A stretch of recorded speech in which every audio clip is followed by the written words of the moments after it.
Howard of Lympne. My Lords, it's a pleasure and indeed an honour to follow the noble and most reverend Lord Eames. His moving words carry great weight and merit serious consideration by the government. I hope I may be forgiven for beginning my remarks with a very brief tribute to the noble Lord Sachs, whose death was announced over the weekend. His profound wisdom will be sorely missed, both inside and outside your Lordship's house. My Lords, I shall resist the temptation to repeat the speech I made at second reading, though it's quite a seductive temptation. Because, to use a much maligned phrase, since then, nothing has changed. Nothing has changed. It is still the case that the definitive government statement on this part of the bill is that made by the Secretary of State for Northern Ireland in another place when he admitted that its provisions breach international law. Perhaps admitted is the wrong word. It wasn't so much an admission as an assertion. And since then, as far as I'm aware, no government minister has sought to resile from his words. Instead, what ministers have done, both in your Lordship's house and elsewhere, is to seek to make the case that circumstances make it expedient to break international law. But, my Lords, isn't that what lawbreakers always say?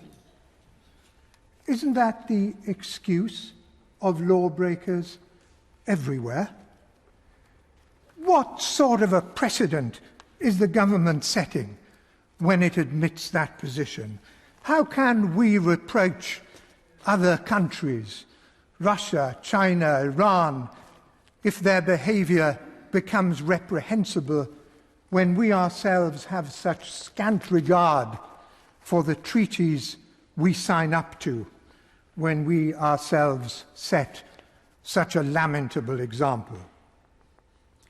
My Lords, every clause in Part 5 of the bill seeks to interpret, if one's being kind, or to displace, if one's being accurate, the provisions of the Northern Ireland Protocol of the Withdrawal Agreement, an agreement, I need hardly remind your Lordships, which this government signed barely a year ago. I respectfully agree with the analysis of each of those clauses made by the noble and learned Lord Judge, and I do not seek to repeat his analysis. The government says this is all justified because the European Union has been acting in bad faith, though no evidence to support that assertion has been produced. But the agreement which the government signed barely a year ago contains its own procedures for resolving any disputes which may arise between the parties, between the UK and the EU. And Article 168 of the agreement, which the government signed up to barely a year ago, provides that those procedures are to be the only way in which such disputes between the parties are to be resolved. Some of your Lordships may have heard the Environment Secretary on the Today programme this morning. He said that the provisions in the bill were there in case there is disagreement in the Joint Committee. But the withdrawal agreement specifies what is to happen if there is disagreement in the Joint Committee. If there is disagreement in the Joint Committee, there are arbitration procedures set out in the bill specifically to resolve those disputes. And those arbitration procedures can be expedited. That's what the government signed up to. barely a year ago. Lords, there have been some suggestions that opposition to this part of the bill is in some way the last charge of the Remainers. Lords, that suggestion has a very dangerous implication for those who advance it. It implies that only those who voted for us to remain in the European Union care about the rule of law, or the importance of keeping one's word, or the sanctity of international treaties. Fortunately, I am in a position which enables me confidently to contradict that implication. I voted and campaigned for Brexit, and I do not for one moment regret or resile from that vote.